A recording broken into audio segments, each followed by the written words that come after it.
how to change someone's name on Instagram. Hey guys, welcome back to this YouTube channel. Today I will show you that how can you change someone's name on Instagram chat. So let's get started. On this process, at first you'll have to open Instagram with your account.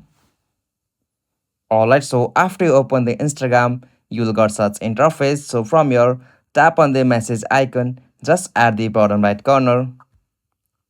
Alright, so from the message section, you'll have to choose the conversation from where you want to change someone's name on that. So simply, I'm opening this conversation.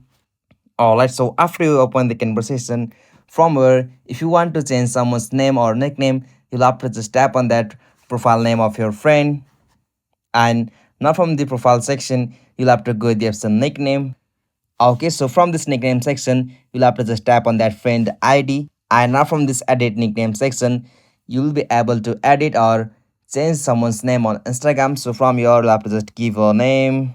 Alright, so after you add a name on this section, you'll have to just tap on the option done. Alright, so after you done it, you'll be able to easily change someone's names on Instagram chat.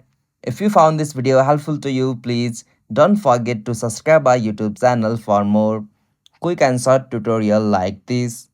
Thank you for watching this video. Have a nice day.